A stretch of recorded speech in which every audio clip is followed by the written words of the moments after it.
wild thing, I think you move me. But I wanna know for sure. Hi, Kirk here with the BMW Motorrad Club. Today's video, I'm going to show you a very big job. This is the big one. Changing out the clutch, that's why you're here. This behind me is a 2007 LT with only 30,000 miles on it. And something's radically wrong with the clutch. As I'm going to show in this little short video clip of me putting it into first gear and just popping the clutch, it doesn't kill the engine, it just slowly drags the engine down, and I will show that right now. I'll just flip it. You could see in the video, there's something radically wrong. The clutch doesn't engage until almost 3/4 of the way out. So I've got a feeling that the clutch, of course, is just completely smoked. There's no evidence below of any kind of a leak. Now, that doesn't mean that it's not happening, like the rear main seal went out and soiled up the clutch. It also doesn't mean that the clutch itself is not leaking and didn't travel down. There's a rod that travels into the transmission. I don't know what's going on, obviously, but I do know that there's something radically wrong here. So anyway, I'm going to show you how to take it out. I'm going to show you everything from the rear tire all the way to the clutch itself.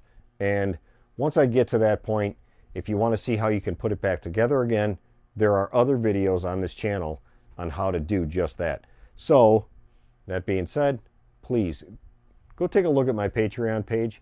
The link is in the description below. It's patreon.com/KirkJohnson. If you want to help me out financially, help support me directly, you can do so right there. These videos are out there for you guys to see and hopefully learn something from. So let's get going on this thing. So the very first thing that you need to do when you're working on your transmission, a lot of things on the motorcycle, to be honest, is you need to take off all of the covers. Not just all of the covers, but you need to take off the gas tank and just get the thing completely naked. Okay, so I'm going to do that. I've actually pointed that out in my Tupperware removal video on how to do that. So I'm going to show that.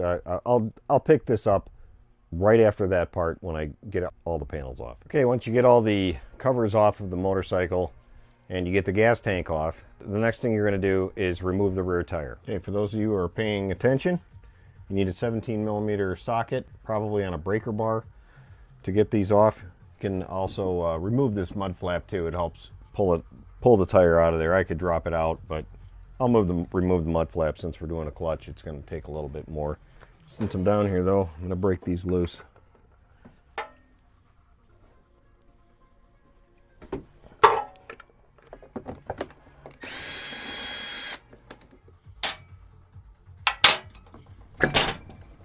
Next thing we got to do after we pull the tire off is we have to prep to pull the final drive off of there. It's two 8mm hex heads here.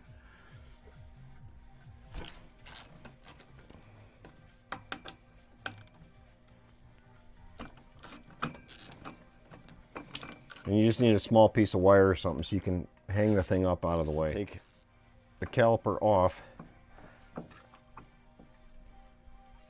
I have to spread it out a little bit. There we go. And pull it out of these clips here. You can either pull the clips off themselves or pull the tubing out, but then you're going to just hang it right up in here.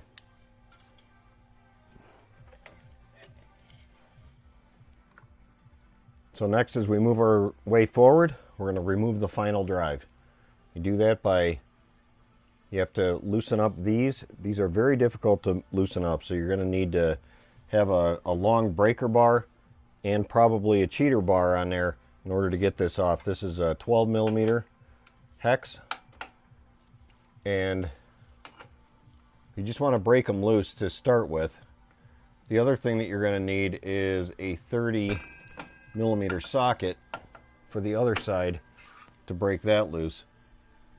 Oh, no, this one was actually pretty loose. Geez, I don't even think that was on there right. Wow. Okay. Now on the back side of the final drive is a 30 millimeter lock nut holding in that that side of the pinion. So, or the pivot. Anyway, 30 millimeter. Get your breaker bar on there. And who knows, maybe this side will be just as loose as the other one. That was kind of weird. That should never be that loose. Oh man, that's it's barely on there. Okay. So take the lock nut off. And then you can loosen up this side as well with that 12 millimeter. And you just want to just get them started. You need to loosen up some of the other parts here first too. So you want to loosen this up, and you need to take this boot off here. So get a screwdriver in there, loosen this part up, and pull that away. Oh, hello. I didn't expect to see that either coming out of there. Well then. Okay, that's not a good sign when you have that much leaking going on. Okay, once you get that part off of there and backed off, now you can loosen these up some more, and you also have to, like I mentioned, you have to take off these as well, this bolt, so you can loosen this thing up.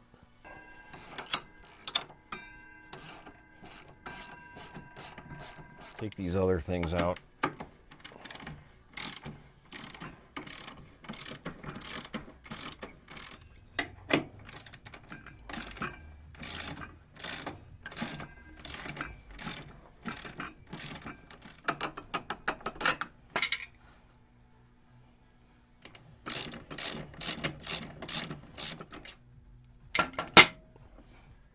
Okay, once you get both sides out, then you just pull straight back and remove it. So make sure you don't lose your bearings on here. Just kind of roll them around and feel how notchy they are. So in evaluating where this oil is coming from, I took a good look at the final drive and really didn't see evidence that it was coming out of there. It's pooling down from above. So if I lift this thing up, I don't know if it'll be able to catch it on the camera. Get my fat hands out of there. But you can see there's a trail of oil all the way up to the transmission in front of the drive shaft. So looks like that seal on the transmission is gone and will need to be replaced.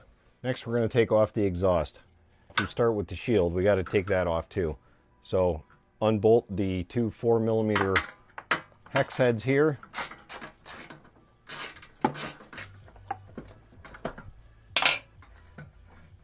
Now you should also remove your foot peg as well. I should have got that out of the way first. So I'm going to pull that off right now. It just has those little C-clips on there. Now with that out of the way, we can pull this out.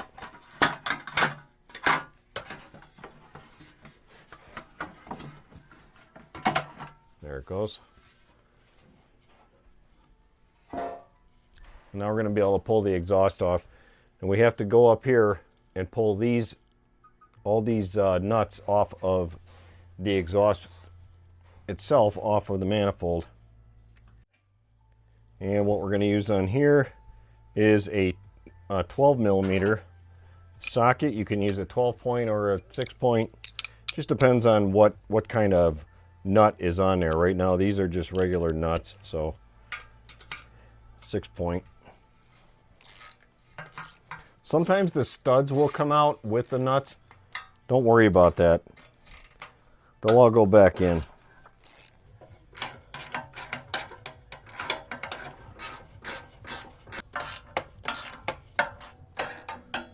Now before you pull the exhaust off of here, you have to unplug the O2 sensor. It's right up here. It's a large kind of cylinder. So take the zip ties off.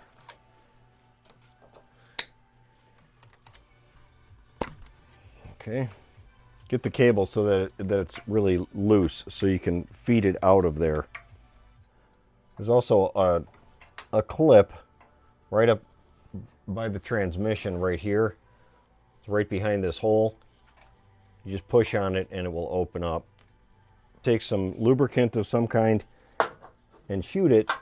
There's a hanger that's right back here, and there's a little rubber gasket or something in there, you know, a little rubber damper so that it vibrates on there.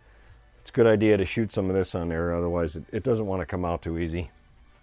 All right, once you do that, now you come back down here, and there's a support piece that's right underneath here that connects to your transmission. You need to take that bolt out of there.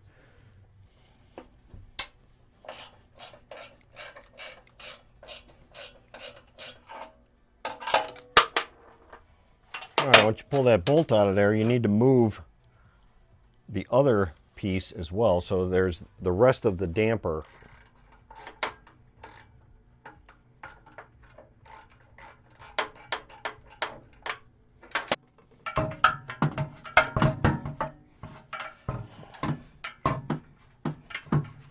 After you get the exhaust off, you want to take off this cross member right here.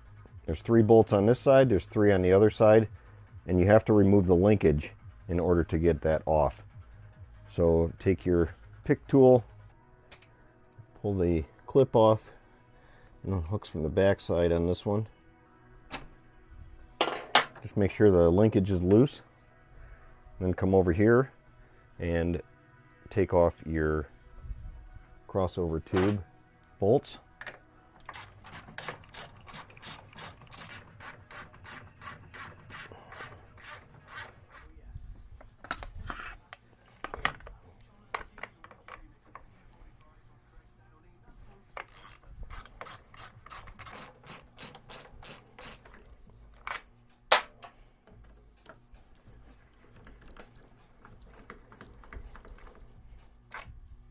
Once you get the bolts out, you need to remove, you could do this before you get the bolts out, but you need to pull the wiring. If you have an electric center stand, all right, we just move the wire aside, and now everything comes out. You can see the direction that goes in.